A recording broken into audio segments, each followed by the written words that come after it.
ஒன்றிய பாஜக அரசு விடியவே கூடாதுன்னு சொல்லி நடுங்கிக் கொண்டிருந்த நாளாக ஜூன் 6 கருதப்படுகிறது. சமூக வலைதளங்கள்ல நையாண்டி கட்சியாக ஆரம்பிக்கப்பட்ட பார்க்கப்பட்ட சிஜேபி கட்சி இன்னைக்கு முதன் முறையாக ஒன்றிய அரசுக்கு நேரடியான எதிர்ப்பு தெரிவித்து இந்தியாவில் இருக்கக்கூடிய மாணவர்களுக்கான கல்விக்கான ஒரு போராட்டத்தை இன்னைக்கு கையில் எடுத்திருக்காங்க.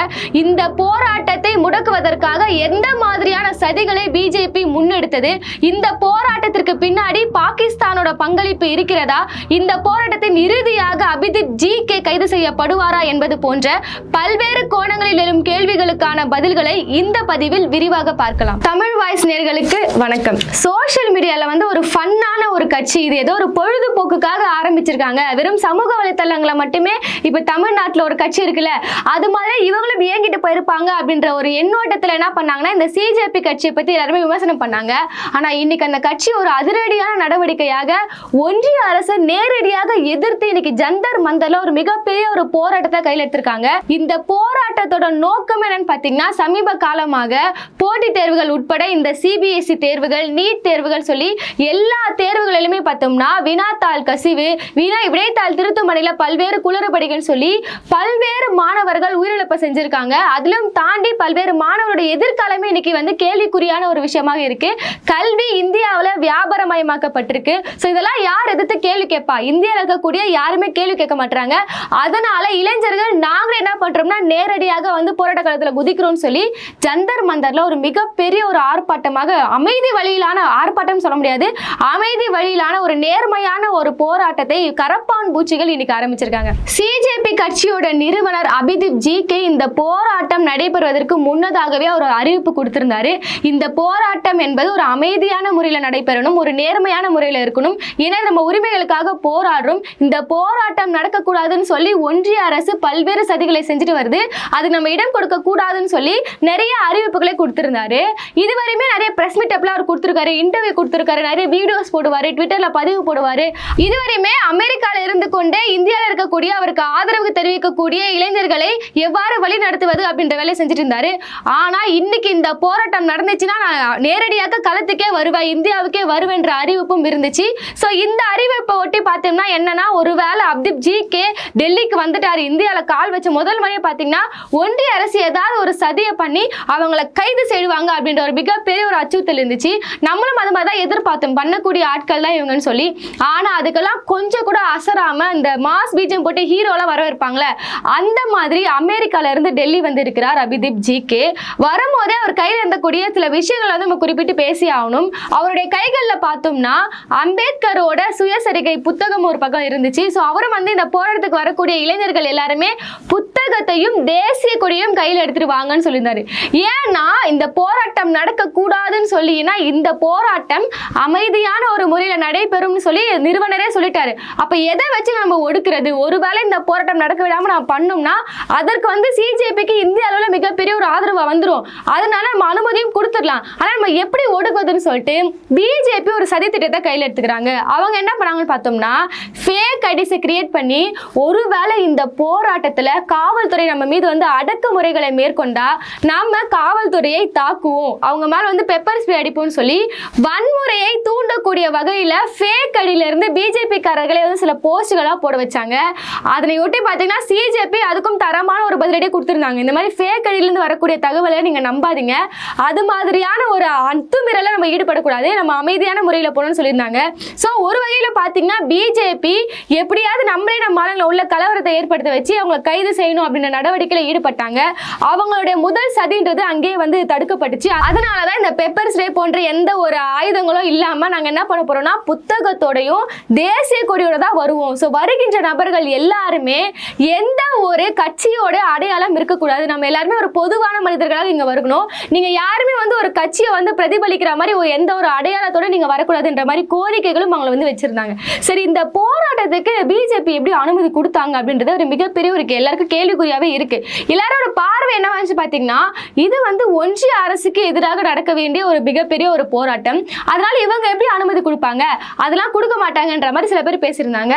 ஆனா அனுமதி கொடுக்கப்பட்டிருக்கு. முன்னாடியே பாத்தீங்கன்னா இதுவரையுமே இந்த கட்சியை பொறுத்தவரையுமே எல்லாரும் சமூக வலைதளங்கள்ல ஒரு போஸ்டராகவோ இல்ல ஏஐ வீடியோஸாகவோ தனது எதிர்ப்பை தெரிவிச்சு வந்தாங்க. முதல் முறையாக பாத்தீங்கன்னா இந்த கட்சி சார்பாக ஒரு 3 ஸ்போக் பர்சனை கட்சியோட நிறுவனர் வந்து அறிவிக்கிறாரு. கட்சியோட ஸ்போக் பர்சன் ஒரு இன்டர்வியூ கொடுக்கும்போது அங்க இருக்க செய்தியாளர்கள் கேட்கிறாங்க, நீங்க ஜந்தர் மந்தர்ல ஒரு போராட்டம் நடைபெறதா நீங்க சொல்லியிருக்கீங்க, அறிவிச்சிருக்கீங்க, அதுக்கு முறையான நீங்க அந்த அனுமதி வாங்கியிருக்கீங்களா? ஏன்னா ஜந்தர் மந்தர்ல பொறுத்தவரையுமே இல்ல டெல்லியில எங்கேயுமே ஒரு போராட்டம் நடக்கணும்னா நீங்க குறைந்தபட்சம் ஒரு 7 நாள் முன்னாடியே, ஒரு வார காலம் முன்னாடியே நீங்க அனுமதி வாங்கியிருக்கணும். நீங்க வாங்கலையே, அப்ப இந்த போராட்டம் நடக்காதான்ற கேள்விகளை வைக்கிறாங்க. அப்போ ஸ்போக் பர்சன் வந்து தெளிவா சொல்றாங்க, ஜந்தர் மந்தர் என்பது அவங்க வந்து அந்த போராட்டத்திற்காகவே ஒரு அதிகாரப்பூர்வமான ஒரு இடமாக ஜந்தர் மந்தர் இருக்கு. ஸோ அதனால பர்மிஷன் வாங்க வேண்டிய இந்த ஒரு வாரம் முன்னாடி நாங்க பர்மிஷன் வாங்கணுன்ற தேவை எங்களுக்கு இல்லை அப்படின்ற மாதிரி சொல்லியிருந்தாங்க. அதனொட்டி பார்த்தீங்கன்னா ஒருவேளை இந்த பர்மிஷன் கடிதத்தை வச்சே இந்த போராட்டம் நடக்க விடாம பண்ணிடுவாங்களோ அப்படின்ற ஒரு அச்சம் இருந்துச்சு. அதனை ஒட்டி அபிதீப் ஜிக்கு என்ன சொல்லியிருந்தாருன்னா, நாங்கள் டெல்லிக்கு வரும்போது அங்கே பாராளுமன்ற சாலையில் இருக்கக்கூடிய போலீஸ் ஸ்டேஷனுக்கு போயிட்டு நான் அனுமதி கடிதத்தை வாங்கிட்டு அதுக்கப்புறமா தான் நான் அந்த போராட்ட காலத்துக்கு வருவேன், ஜந்தர் மந்தர் பகுதிக்கு வருவேன்னு சொல்லியிருந்தாரு. அதுக்கப்புறம் பாஜக அரசு ஒரு பயம் வந்துருச்சு, ஒருவேளை நம்ம இது வந்து அபிதீப் ஜிக்கு வந்து கைது பண்ணிட்டோம்னா இதுவே வந்து இளைஞர்களோட மத்தியில் ஒரு எமோஷனலான விஷயமாக மாறும். அப்போ இந்திய அளவுல மிகப்பெரிய ஒரு ஆதரவாக நம்மளே வந்து பிஜேபிக்கு பண்ணி கொடுக்க கூடாது அப்படின்ற காரணத்துக்காக இவங்க நீங்க வந்து போலீஸ் ஸ்டேஷனுக்குலாம் வர வேண்டாம், நீங்க ஸ்பாட்டுக்கு போயிடுங்க, நாங்க அனுமதி கொடுத்துரும் அப்படின்ற வேலைகளை பிஜேபி முன்னெடுத்திருந்தாங்க. போராட்ட காலத்துல பாத்தீங்கன்னா பல்வேறு கோஷங்கள் வைக்கப்பட்டுச்சு. முதன்மையான கோஷமாக எதிர்த்து பாத்தீங்கன்னா, நாங்க உள்ள வந்துட்டோம், நீங்க வெளியேறுங்க, அதாவது தர்மேந்திர பிரதான் அவர்கள் பதவியை ராஜினாமா செய்ய வேண்டும் அப்படின்ற ஒரு கோஷத்தை மிகவும் வலுவாக முன்னெடுத்து வச்சிருந்தாங்க. இந்த போராட்டம் ஆரம்பிப்பதற்கு முன்னாடியே பாத்தீங்கன்னா கரப்பாம்பூச்சிகளிடம் இருந்து ஒரு காலக்கெடு என்பது தர்மேந்திர பிரதானுக்கு போகுது. அவங்க கொடுத்திருக்கக்கூடிய அந்த காலக்கெடு என்பது ஜூன் 5ஆம் தேதி இரவு. சோ அதுக்குள்ளே நீங்க உங்களோட இந்த பதவியை ராஜினாமா பண்ணலனா அடுத்த நாள் ஜூன் 6ஆம் தேதியில தொடங்கி நீங்க பதவியை ராஜினாமா செய்யும் வரை எங்களோட போராட்டம் என்பது தொடரும் அப்படின்னு கரப்பாம்பூச்சிகள் வந்து ஒரு வலிமையான ஒரு தகவலை சொல்லியிருக்காங்க. அதன்படி இன்னுமே பிஜேபில இருந்து யாருமே பெருசான ஒரு எதிர்வினைகள்லாம் கொடுக்கல, இந்த பதவி ராஜினாமாலாம் பண்ணல. இந்த போராட்டத்தின் இறுதியாக என்ன நடக்க போகிறது என்பது எல்லாருக்குமே பாத்தீங்கன்னா ஒரு கேள்விக்குறியான ஒரு விஷயமாக இருக்கு. இப்ப எல்லாருமே எதிர்பார்க்கக்கூடிய ஒரு விஷயமாக உண்மை ஏதாவது ஒரு சதிகளை பண்ணி, ஏன்னா ஒரு சைடு பாத்தீங்கன்னா அவங்க அனுமதி கொடுத்துட்டாங்க, மறுபுறம் இவங்களை எப்படினாவது கைது செய்யணும், இவங்களை வந்து ஏதாவது ஒரு கலவரத்தை தூண்ட வச்சு இவங்க கலவரத்தில் ஈடுபட வச்சு எப்படினாவது அபிதீப் ஜிகே உட்பட எல்லாருமே நம்ம கைது செய்யணும்ன்ற வேலைகளை சுத்தி பாத்தீங்கன்னா ராணுவ படையினரை நிக்க வச்சு 16 இடங்கள்ல இந்த போராட்ட காலத்துக்கு யாரும் இளைஞர்கள் வராம தடுக்கும் வழிகளை பிஜேபி தொடர்ந்து செஞ்சுட்டு வராங்க. அப்படி கைது செஞ்சிட்டீங்கன்னா நான் சொல்லியிருந்த மாதிரியே இந்திய அளவுல இளைஞர்களோட இன்னும் அந்த உணர்வை நீங்க தூண்டுற விதமாக இருக்கும், இன்னும் வந்து ஆக்ரோஷமாக அவங்க ஒன்றிய அரசை எதிர்க்க ஆரம்பிப்பாங்க. இது குறித்து பாத்தீங்கன்னா சமூக செயல்பாட்டாளர் சோனம் வாங்சுங் அவர் என்ன சொல்லியிருந்தாருன்னா, ஒருவேளை நீங்க அபிதீப் ஜிகேவை நீங்க கைது செஞ்சிட்டீங்கன்னா ஒரு 42 நாளுக்கான ஒரு 6 வாரக்கான நான் ஒரு உண்ணாவிரதத்தை கையில் எடுப்பேன் அப்படின்ற மாதிரி அவரும் இந்த சிஜேபி கட்சிக்கான ஒரு ஆதரவு நிலைப்பாட்டை தெரிவிச்சிருந்தாரு. சரி, இந்த போராட்டம் எதற்காகனா முழுக்க முழுக்க இந்த சிபிஎஸ்இ மாணவர்கள் இப்ப ரீசெண்டா பாத்தீங்கன்னா இந்த விடைத்தாள் திருத்துமணில பல்வேறு குளறுபடிகள், விடைத்தாளை வந்து வினாத்தாளை வந்து கசிய விடுறது, சோ தேர்வுல பாத்தீங்கன்னா பல்வேறு குளறுபடிகள் நடந்துட்டு இருக்கு. அதனால தர்மேந்திர பிரதான் அவர்கள் இந்த இத்தனை பிரச்சனைக்கும் பொறுப்பேற்றுக்கணும், அதனால ஒரு பதவி நீக்கம் செய்யணும்னு சொல்லி மிக வலுவாக போராடிட்டு இருக்காங்க. இப்ப கேள்விக்குறியான ஒரு விஷயம் என்னன்னா, அச்சத்துல பிஜேபி மட்டும் தான் இருக்கா அப்படின்னு கேட்டீங்கன்னா கண்டிப்பா கிடையாது. இது பிஜேபிக்கு எதிரான ஒரு போராட்டமான்னு கேட்டீங்கன்னா அதுவும் கிடையாது.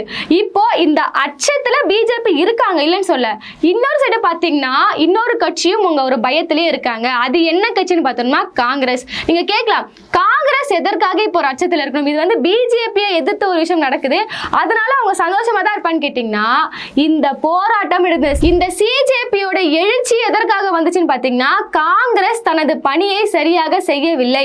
இங்க ஒன்றிய அரசை வந்து நாங்க ஆழமா எதிர்க்கிறேன்னு சொல்லிக்கக்கூடிய சிறிய சிறிய கட்சிகள் எடுத்த சின்ன முயற்சிகளை கூட, அதாவது இந்த தேசிய அளவிலான ஒரு பிரதான எதிர்கட்சின்னு சொல்லி பெருமை பாடக்கூடிய காங்கிரஸ் எடுக்கல.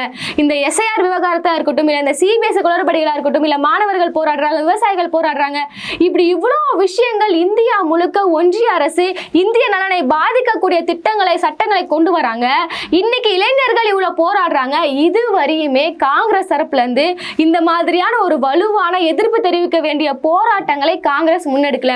சோ அந்த அதிருப்தி காரணமாக தான் நாங்க காங்கிரஸையும் நம்புற மாதிரி இல்ல, பிஜேபியும் நம்புற மாதிரி இல்ல, நாங்களே களத்துக்கு இறங்கிடுறோம், நாங்களே எங்களுக்காக போராடுறோம்னு சொல்லி இன்னைக்கு இந்த சிஜேபி கட்சி போராட்டத்துக்கு வந்திருக்கு. ஆனா எப்படியோ இந்த போராட்டத்தை இந்த இளைஞர்கள் கையில் எடுக்காம இருக்கிறத தடுக்கவே பிஜேபியால முடியல. பல்வேறு சதிகளை செஞ்சு பார்த்தாங்க. ஒரு புறம் பாத்தீங்கன்னா அனுமதி கொடுக்காம இருந்து பார்ப்போம் ட்ரை பண்ணாங்க, அது பிஜேபிக்கே வந்து ஒரு பேக் ஃபயரா இருக்கும், அதனால அனுமதியும் கொடுத்துட்டாங்க. மறுபுறம் இந்த போராட்ட களத்திற்கு வந்து இளைஞர்கள் போகக்கூடாதுன்னு சொல்லி கிட்டத்தட்ட ஒரு 16 இடங்கள் வந்து அவங்களே தடுப்பு பணிகளை ஈடுபட்டிருந்தாங்க. அதையும் மீறி ஆயிரக்கணக்கான இளைஞர்கள் இன்னைக்கு ஒன்று கூடியிருக்காங்க. அடுத்ததான் ஒரு பக்கம் இந்த சிஜேபி மாணவரோட உரிமைகளுக்காக போராடிட்டு இருக்காங்க, மறுபுறம் ஏதோ ஒரு சங் பரிவார கும்பல் உள்ள போயிட்டு ஏதாவது ஒரு மொழியில இருந்து இந்த மாதிரி பாரத் மாதா கி ஜெய், ஜெய் ஸ்ரீராம் சொல்லிட்டு அவங்களும் கோஷங்களை எழுப்பிட்டு இருக்காங்க. இப்படி பல்வேறுக்கான ஒரு சதிகளை பிஜேபி பண்ணிட்டு வராங்க. ஆனா உண்மையான ஒரு விஷயம் என்னன்னு பாத்தீங்கன்னா, இப்படி மாணவர்களோட எழுச்சிக்கான ஒரு போராட்டம் இந்திய அளவுல வந்து மிக தீவிரமாக வந்து நடைபெற்று வருது. இதை எத்தனை ஊடகங்கள் கவர் பண்றாங்க, அதுதான் முக்கியமான ஒரு விஷயமே. மேம்போக்கான சிறிய சிறிய விஷயங்களை மட்டும்தான் இந்த நேஷனல் மீடியாக்கள் பேசிட்டு இருக்காங்க. அதனால ஒட்டு மொத்தமா பாத்தீங்கன்னா இந்த போராட்டம் நடக்கக்கூடாது, இந்த போராட்டத்தோட வீச்சுன்றது இந்தியா முழுக்க போய் சேரக்கூடாதுன்னு சொல்லி பல்வேறு சதி திட்டங்களை பிஜேபி முன்னெடுத்து வராங்க. ஆனா இதுவரையுமே பார்த்தோம்னா பிஜேபி ஒரு அச்சத்துல இருக்காங்க. ஆனா நேரடியாக இந்த சிஜேபி பத்தி எந்த கருத்துக்களையும் வந்து அவங்க தரப்புல இருந்து வைக்கல. முதல் முறையா பாத்தீங்கன்னா அருணாச்சல பிரதேசத்தோட மூத்த தலைவர் கிரண் ரிஜிஜு அவர் என்ன ஒரு கருத்தை தெரிவிக்கிறான்னு பாத்தீங்கன்னா, இந்த சிஜேபியை ஆதரிக்கக்கூடிய பெரும்பாலானோர் யாருன்னு பாத்தீங்கன்னா ஒரு தேச சக்தி, தேச விரோத சக்தி. அவங்க எல்லாருக்குமே வந்து ஒரு பாகிஸ்தானியரா இருக்கிறாங்க. பாகிஸ்தான் வந்து ஒரு வெளிநாட்டுல இருந்து ஃபண்ட் வருதுன்னு சொல்லி பல்வேறு ஒரு அர்த்தமற்ற கருத்துக்களையுமே அவங்க சிஜேபியில் இருக்கவங்க எல்லாருமே வந்து இந்தியாவுக்கு எதிரானவர்கள், அவங்க எல்லாமே தீவிரவாதிகள், பயங்கரவாதிகள் சொல்லி போர்ட்ரேட் பண்ணக்கூடிய வேலைகளை பிஜேபி தொடர்ந்து ஈடுபட்டு வராங்க.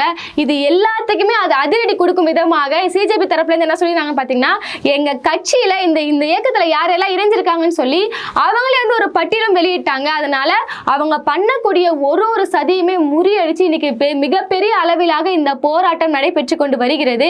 இந்த போராட்டம் இன்னும் எத்தனை நாட்களுக்கு நீடிக்க போகிறது, இந்த போராட்டத்தின் விளைவுன்றது நீங்க தர்மேந்திர பிரதான் அவர்கள் ராஜினாமா பண்ணா மட்டும்தான் இந்த போராட்டத்தை நாங்க கைவிடுவோம் சொல்லியிருக்காங்க.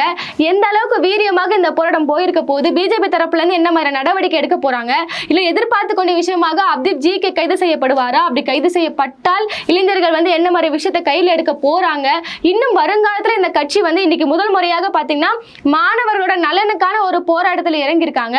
இன்னும் வருங்காலத்துல ஜனநாயகத்தை பாதுகாப்பதற்கான என்ன மாதிரி முயற்சிகளை எடுக்க போறாங்கன்னு சொல்லி நம்ம பொறுத்திருந்து தான் பார்க்கணும்.